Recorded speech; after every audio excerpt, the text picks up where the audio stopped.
JRB now's got aces to get some of that money back. He is going to 3-bet 20K. Leow got pocket nines. And one of the nines is in Aaron Zhang's hand.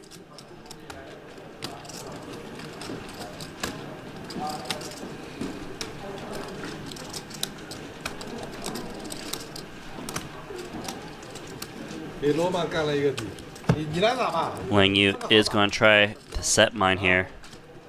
So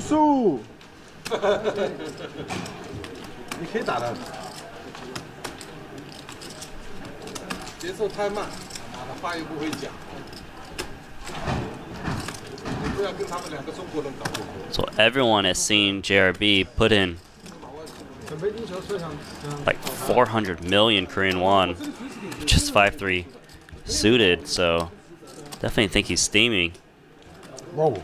Wow, top boat for Leow. These two are going at it again. JRB bets with his pocket aces, thinks he got the best hand, just pots it. He's trying to make it look like he's steaming by betting big, but he's actually drawing very slim. Leow slow playing perfectly. Turn card is the 5 of clubs. JRB actually has the ace of clubs as well.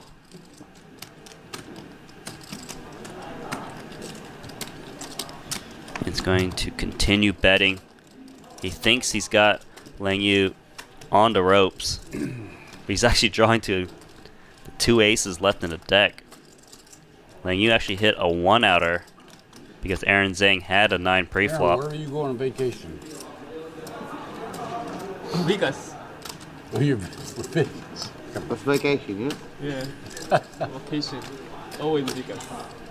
Leow's trying to decide, should he shove all in or just call here? And he is just going to call. I like the trap. River card is the 5. JRB going to shove all in. Snap call. And Leow's going to get the rest of JRB's stack.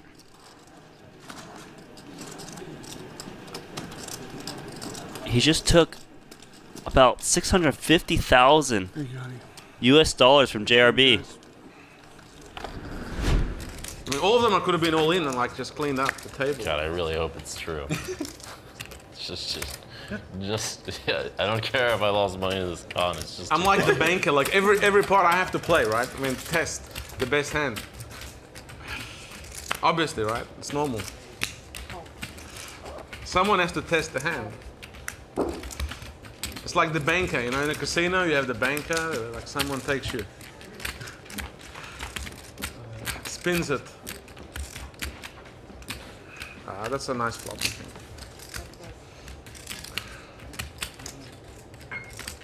Probably if you raise, you're gonna get me off this one.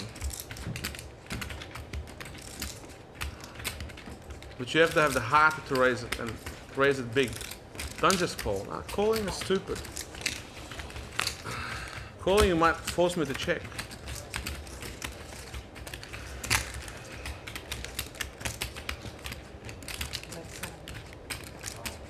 Now it's a good time to move all in. It's cool to move all in, and if I don't have it, I'm going to fold. Man, Tony G And just if I have it, I'm going to keeps think hitting. because I'm so bad. I might hit the river though. No, he's got a big hand here. I'm stuffed. He's got pocket aces. I know I can't win. Bring a scary card. Bring like a 5 of hearts, 6 of hearts, 7 of hearts. Bring a scary card. Hearts. Heart. All in. Call. 4. You have a 4? Of course. You have a 4? I have a 4. I'm the best. What do you think I play with? Give me the money. Bring him $1 million. Bring him $1 million. What do you think I play? I wouldn't play with you if I didn't have a set. You're a pro. You're a super play, like a super champion. Bring him $1 million. 500. 1 million. No, bring him. Take $1 million. You can get me $1 million from me. Christ. You can take $1 million next hand. Take $1 million. Right. No, look. Just relax. Take 888,000. Huh? 888. That would be lucky. Fucking hell, man. Take 888 pounds. Really, I promise you. Or 20 defense from the big blind. Big Raj Kumar on the button here. Life doesn't get a whole lot better than this. Well, especially on the button, as you said. When you raise under the gun, people typically give you a better holding. They think you have a strong hand. But on the button, everyone knows, well, you're raising with a lot, so you might get 3-bet by some weaker hands, as we see Ivan Leow with King 8 offsuit. Bad timing here for Ivan up against aces. But how will Raj Kumar proceed? Because he understands that some of the time, this 3-bet is just Ivan placing the open under suspicion. And I like this flat. I do, especially against a player like Ivan Leow, who we know is capable of bluffing. He's flopped a little something now. He's flopped a really strong hand, actually, a pair of 8s. Catastrophic board texture for the King 8. And on his stack size, he's got 630, pots 430. You imagine chips are going to get in. Hard for Ivan to put Vivek on an overpair since he didn't re-raise all in before the flop. So if I was sitting there with Ivan's hand, I'd think my King 8 is good. 100% as we see Vivek just call another 380 into the middle. The board pairs, King 8 looks great here. Yeah, well, so do aces. You know, that deuce is a good card for Vivek. You know, he doesn't have much to worry about, just hoping that Ivan sticks it in and he can just snap call. And that deuce does protect the aces from losing to kings and 8s, potentially. Interesting that Ivan's just betting about half his stack. Call. And Vivek just calling, so we're getting a lot of bets out of these short stacks in terms of number of streets he can bet. Now with a king, it's just perfect. He's thinking, all right, kings and 8s, let's go. Nope, not good enough. Aces and deuces. Wow. Aya is right. Nothing I do. Nothing you could do. Well, I mean, you didn't have to 3-bet, but once you did, and that flop texture and turn and river hit, yeah, I agree. Not much you could do. And it's like, you know what, I'm not going to mess with a guy. Like, that really does matter. That type of confidence and fear you instill in your opponents, it goes a long way. Yeah, for sure. I mean, it's kind of the Phil Ivey effect. I've never seen people get so many folds as Phil Ivey does when he raises a big blind, but we might get some action here. Luke Greenwood, excuse me, actually has a chip lead after those last few pots. Knocking carry cats out has propelled him there, of course. And Linus is just going to call with the 5s and the small blinds. Yeah, these are interesting spots because, you know, you couldn't argue 3-handed for him to make a raise with this hand, or even jam or something, depending on how many blinds it is. But it's interesting that Timothy Adams is just so short comparatively. He's on 10 blinds, and there are big pay jumps between 3rd and 2nd. So I think you could see Linus go either way, but maybe that was the reason. And Timothy Adams used the time bank chip here. And again, this isn't I don't think it's not a meta game. It's just kind of him thinking, do I really want to peel here with this hand versus 2 opponents? What am I going to do if I hit a little piece? And as we see, he does make middle pair. It's a tough spot. It's really one of those tricky hands to play multi-way, but I think he just thought, my hand's too good. I could flop a flush or flush draw, and, you know, I'm going to take a flop here. And some flop this is. I'll lead out at this. Nice thing is, if he gets raised, he can still call, but he's also going to get a lot of folds from hands like ace-queen. You know, and this is something that he could do when he has a hand like 8-7 as well. Just like lead at it sometimes. Yeah, and if you're Greenwood, you're like thinking, well, okay, so he's leading out. I have aces, and Timothy looks interested as well.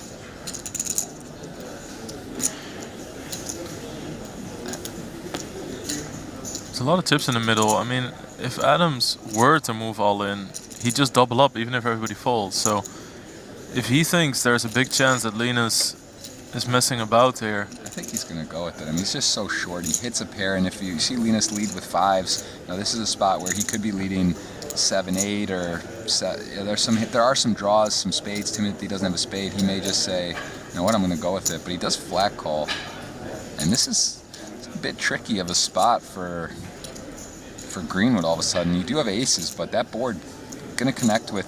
You got a raise, a bet, and a call, and he's trying to think, how do I proceed? He's not so worried about Timothy, right? Like if he somehow were to double up him or gets in a weird spot, but he's got to be very concerned with Linus's stack here and what's going on.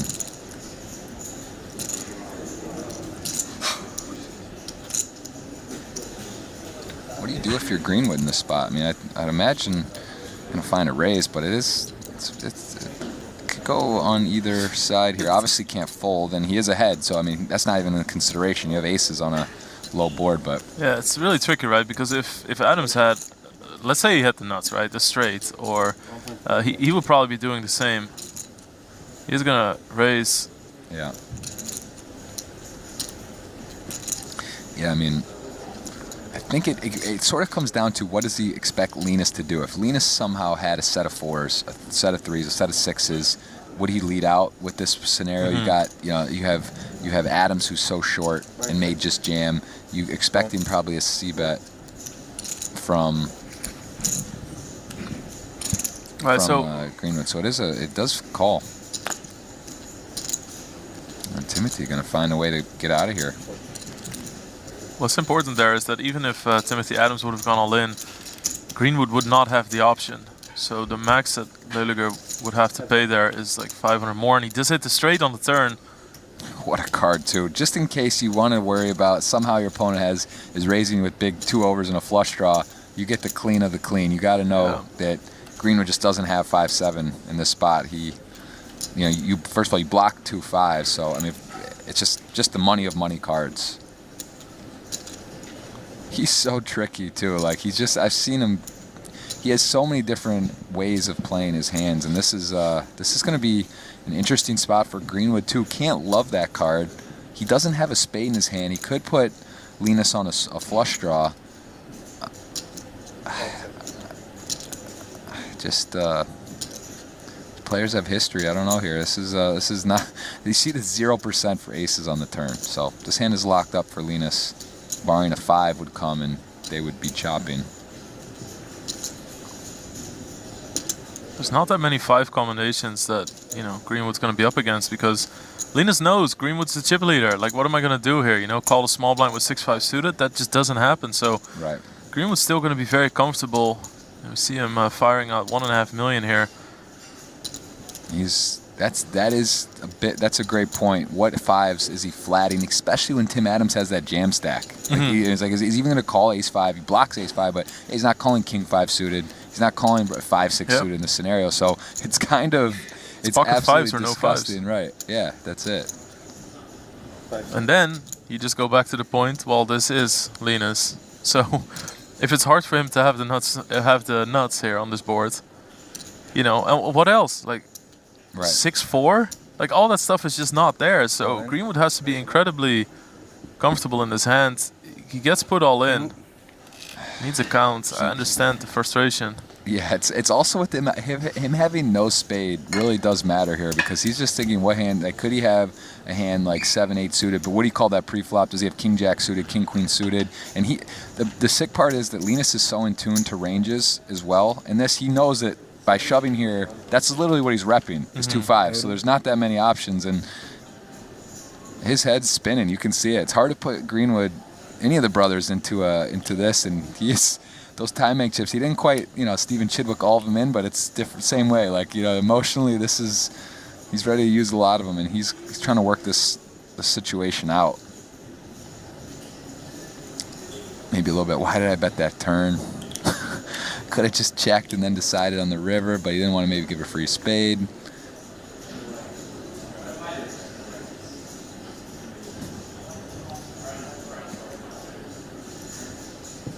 Poker's like chess a lot too. A lot of times guys have already decided, if I bet and he does this, it's going to happen. But maybe in this spot he just didn't anticipate to get check ripped on, whatever his holding was. Timothy Adams loving it. He's short. He's looking for a confrontation. He's thinking, well, if chips go all in, there is a way someone can get knocked out. Or even if they don't get knocked out and there's a call, someone else is going to be super short. So this is great for Timothy Adams. He is just hoping for a call. He's like, he can feel the jump. He's thinking, man, I'm a genius to fold that jack 4 suited. I put a time make chip in. I hit the flop. I got away. Yeah, but you see that, Linus has 5s. That means he's going to have 7s and 8s and stuff pretty often too. And he could play that the same. Lead the flop. Maybe hope Adams shoves, gets Greenwood out the way. And then you raise, and they're obviously going to stick around for one time. So on the turn, you're pretty comfortable. Like, how many 5s does this guy have, right? Like, we just discussed that. Yeah. Pretty much only pocket 5s. And then I think he may ultimately make the call. I think because that's a good point. What does he do with 7s and 8s and 9s and such? He does call. Makes the call. Pocket 5s. He's gonna be disgusted. Yeah, indeed. Right. And so it is. Timothy is going to sit down. He realizes that that is going to be a full double, but that will leave Greenwood with 2 million. So Timothy and him are going to essentially have the same stack. And this is those dream situations in poker. You are the big stack. You're 3-handed. Your opponents want to page up. It just close your eyes, rip it in, and who wants to man up and take a shot at putting their chips at risk in 3rd and 2nd. So.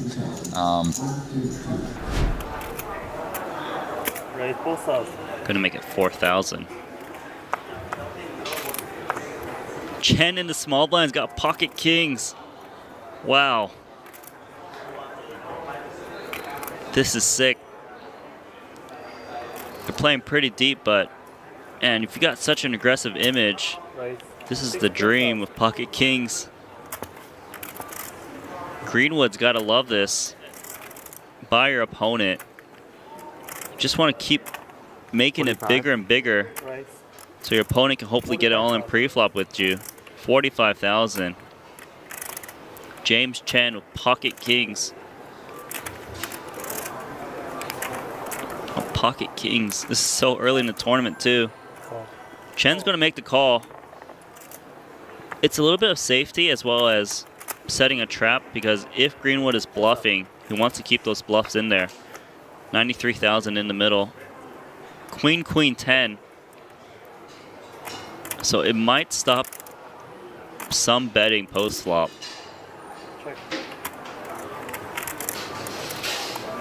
93,000 chips in the middle. He's going to reach for chips.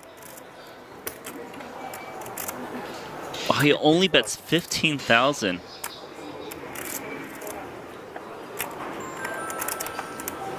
Would Greenwood play ace-king this way? Call. Just calls here. No reason to raise. If your opponent is bluffing, you want to let him continue. If you're behind, you don't want to bloat the pot. Turn is a 5. Check. Just trying to figure out what Chen has. He's going to reach for more chips. 40,000. 40,000. Then again, who folds pocket kings? So he makes another call. There's 203,000 in the middle.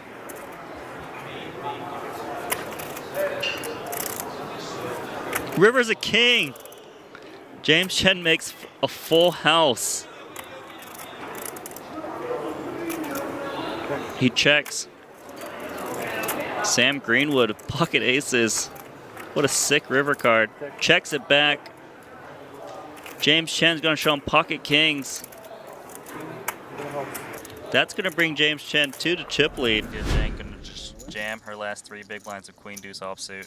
She figures that the queen high is, I'm gonna say above the average hand of a big blind, but Soyza is thinking, what a dream. Now the question is, it's a 3 big blind raise. Do you just flat here and try to get Eibinger to kind of come along, or do you re-raise? I like the just call. You don't really care if Eibinger come along. You know, if you had like queens and jacks, your hand's much more vulnerable. You're more likely to just jam. So Jack 3 suited to close the action. Yeah. Very tricky. It's like what, 2 more. It's a 3 big blind raise.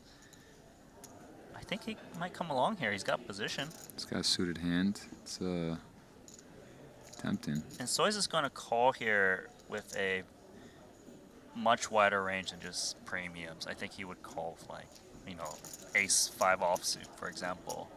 You know, like some reasonable king highs. Now, of course, Eibinger's in big trouble pre-flop, but I don't think it'd be wrong for him to come along. I wonder if he's ever considering to do anything else. I don't think he's going to do something super crazy like jam. Just doesn't want to give her the triple up protection either. I mean, he's happy to take a flop, not much more. You got position, easily get a 4th card.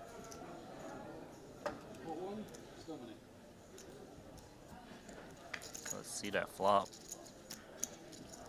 Wow. This is why you call Jack 3 suited. Yes, you have a lot of stuff happening all of a sudden. Ton of outs, no ace of diamonds for Soyza, so he's got the pure diamonds, the whole lot of it, the jack, the 3, and this is a situation where you get a little sneaky and potentially could be in for a surprise here. What a sneaky check. Aces. Soyza is actually really tricky. Like you know how like some people you think, oh, when they bet the flop, they always got like a flush draw. He like can have mini lines, and Eibinger does take the bait and bet. This is a crazy situation here. I mean, Soyza's got a huge stack. He's got a trap laid. He does have the best hand. He's got one of the worst hands. You know, he's hoping to nick his opponent in there with like King Deuce or whatever, King X or a pair, but he has a big hand on this flop. He just calls here. I think the reason he just calls here is because he believes Eibinger would always fold to a check raise. So, because it would look absurdly strong if he does check raise here. Just trying to trap his opponent. Now there's actually a side pot to play for, and it's a significant side pot. So it's not unreasonable to see Eibinger maybe blast off as a bluff. Because if it was a dry side pot, you would never bluff at it. Yeah, and just to note, Soyza Jiang's tournament's going to end. She has Queen Deuce high, no draw going to the river, so she doesn't know it yet, but that is going to be the end of her tournament. I think Eibinger can get better hands to fold if he bets again. I think he can get like 8-9s out of there, some pocket pairs like 4s, 5s, 7s. And this side pot is pretty significant. Yep. You can see that he's really thinking about betting. All in. It's going to be a call from Soyza, snap call. Whoa, he's going to be pretty sick. So Eibinger is now also at risk. Soyza Jiang is eliminated from tournament guaranteed. Heard him say, "Hold, baby." This is a super big pot out of nowhere. Soyza Jiang's already out the door. She knows it, but what a fantastic display from her, getting 14th place in a tough field, 100K, big 130 entries. Really strong performance. All right, here comes that river card shortly. Soyza trying to dodge all of those cards on the screen. 2 minutes to name. This is literally every one of these players participated in the million. That's pretty incredible that they were all there. Even at the other table, there's got Paul, got other players. Let's see the big river card here. Oh my goodness. Yeah, correct. Wow, Eibinger's up to 4.3 million. It's overtaken Soyza now. Whoa, huge spot. You know, one of the cons, of course, if you try to trap your opponent in the big blind when you just call pre-flop is they got equity now. You could lose the pot. A lot of these stacks might be looking and assume that either Davies or Putra would be very likely to go out, or let's say you even counted them out, which you can never count anybody out. But that's still only doubled. Yeah, that still only gets us to 11. So, you know, with the 9 players getting paid, there's still quite a bit of play in order to, you know, make that bubble and lock up that, you know, almost 200,000. Mike Watson, the overall chip leader, is going to flat the open from Mulder, who has aces with his 8s. And now Dvorak on the button with this king-jack suited, surveying the scene.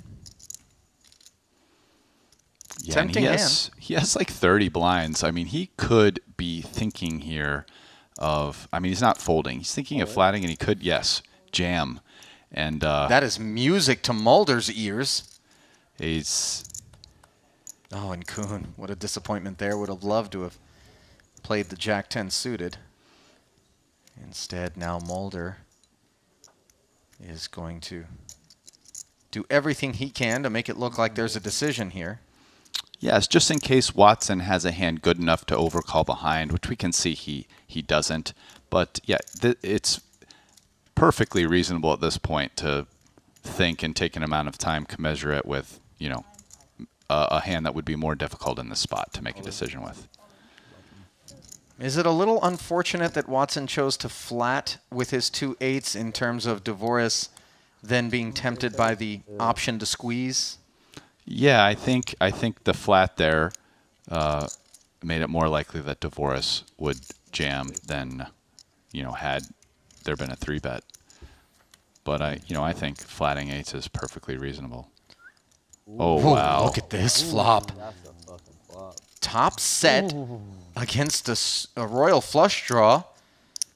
The turn is clean for the aces, but they're not out of the woods yet. Oh, and my. the diamond on the river. Mulder is going to get a big bite taken out of his stack. Jack 10 of hearts. I thought you were done for. 995, right? Injustice. Or no, a million and five. $1,000,005. Yeah.